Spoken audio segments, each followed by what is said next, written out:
Ahoj všichni, dneska se podíváme na porovnání dvou nejnovějších odpalovačů od Godoxu.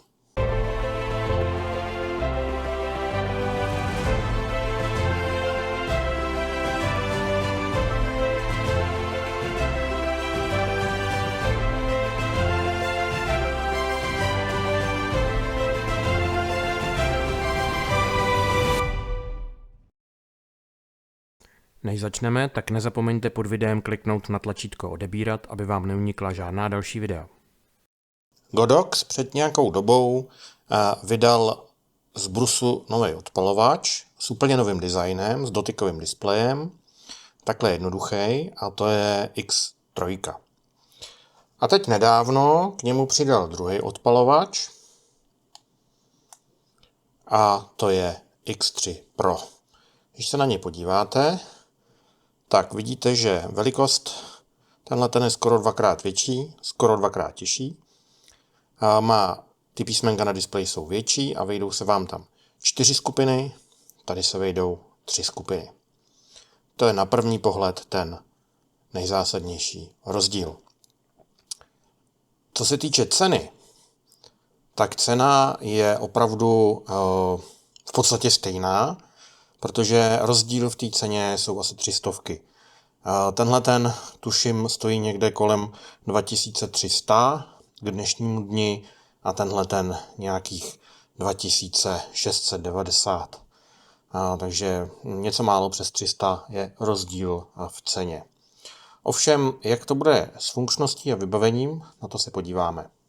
Co se týče vybavení, tak samozřejmě dostanete ten odpalovač, pak k němu dostanete USB kabel a tady k tomu menšímu dostanete takovouhle úžasnou krabičku, bytelnou, do které si můžete ten odpalovač schovat, on se vám nepoškodí. I za mě moc pěkná věc, jako je to skvělý. Fakt tohle pouzdro se jim povedlo. Ovšem, u toho Pročka dostanete jenom takovýhle pytlíček. Velká škoda, protože to pouzdro je opravdu skvělý. Mohli ho udělat i na Pročko, než takovýhle pytlíček. No a jinak k tomu vlastně nic dalšího nedostanete. Tak a teď v čem je rozdíl? Tohle je jenom odpalovač. Toho umí mnohem víc.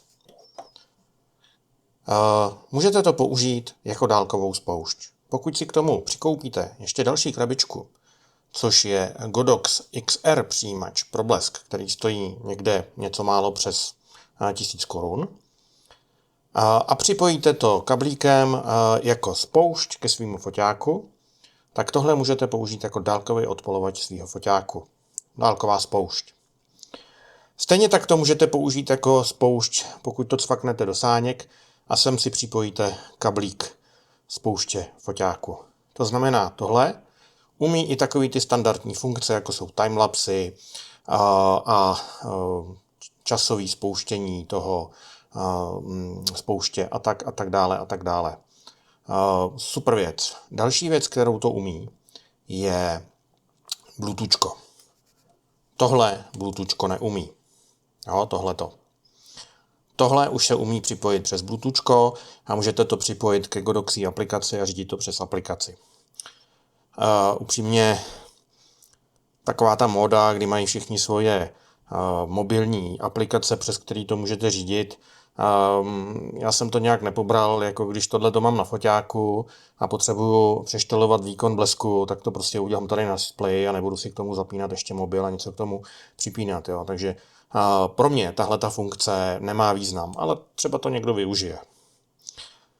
Takže za téměř stejnou cenu tady dostanete mnohem víc muziky. A teď k tomu ovládání. Když si vezmu, co umí tohleto. V podstatě jsem nepřišel na to, jaký rozdíl by v tom byl, že by to ovládání bylo nějaký jiný. Jo? Ale třeba jedno, jo, tadyhle, když chci vypnout skupinu, tak musím tady zmáčknout tohle, vrátit se zpátky. Teď mám tu skupinu vypnutou a když na ní kliknu, tak ji zase zapnu. Jo? Tady u toho opět lezu a tady mám takový přepínáček. Tím vlastně tu skupinu vypínám. Zase, když vlezu sem, a tady na to kliknu, tak se mi to nezapne. Jo, musím zpátky do toho menu a tady to zase zapnout. A co se týče ovládání světla, to znamená jako pomocného světla, tak teďka je vypnutý.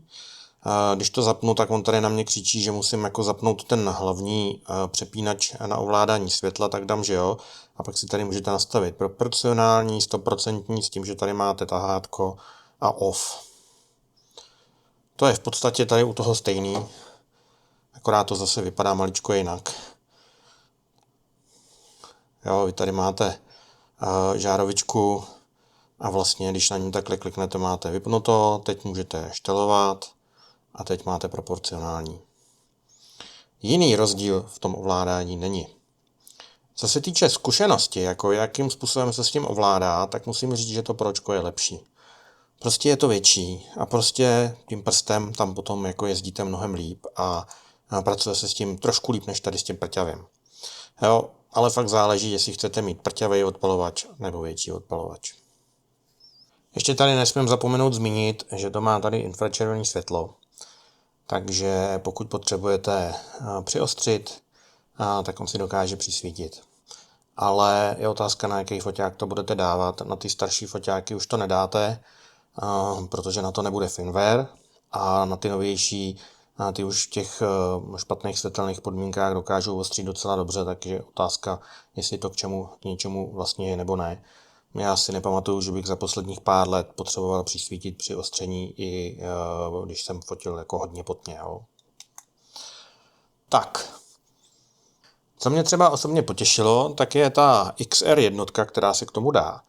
Protože představte si, že jste měli světlo, starší světlo, který nebylo Godox, a chtěli jste si pořídit další světlo Godox a chtěli jste to odpalovat, nebo vám třeba umřel odpalovač u toho starého světla, jo? Tak jste měli problém, protože v poslední době vlastně se nedali sehnat takový ty starý přijímače od Godoxu. Teď je tady ta XR verze. To znamená, vy to XR můžete použít i k tomu, že kablíkem to připojíte ke světlu a vlastně můžete tímhletím odpalovačem odpalovat jak Godoxí světla, tak negodoxí světla. Jo? Za mě je super věc, za 1000 vlastně máte nový odpalovač na světlo. A tím XR můžete odpalovat i další blesky. Můžete na to X-korko cvaknout systémový blesk a můžete ho odpalovat na dálku nebo z těla. Nebo to můžete zkombinovat tak, že vlastně budete mít X-kerko na foťáku, na tom budete mít blesk, tohle to budete mít jako dálkovou spoušť a no, třeba 30 metrů si cvaknete. Tak, a teď co byste si měli koupit? To je těžká otázka, protože záleží, na co to chcete. Pokud vyloženě potřebujete malinkatý odpalovač, nechcete se s tím tahat, potřebujete to jenom na odpálení blesku, nechcete od toho žádný funkce a máte malý prsty, aby se vám to dobře ovládalo, tak X3 je super volba. Ušetříte i pár stovek. Pokud ale chcete trošku víc funkcí, nebo chcete mít větší displej a chce se vám to líp ovládat, tak X3 Pro. Já třeba to beru tak, že já ty odpalovače používám více jenom na strojové záblesky, žádný větší další parády s tím nedělám a i tak bych si dneska zvolil to Pročko, protože fakt tím, jak je to větší, tak se s tím pracuje mnohem líp. No a to je dneska všechno. Dneska to bude takový hodně krátký video, jenom prostě taková rychlá vsuvka tady o těch odpalovačích. Pokud budete chtít nějaký další informace, tak je určitě najdete na webu, na stránkách Godoxu. No a pokud jste vydrželi dívat se až sem, tak já vám děkuju. Nezapomeňte pod videem kliknout na tlačítko odebírat, aby vám neunikla žádná další videa. A já se s váma budu těšit u nějakého dalšího videa, třeba zase o focení.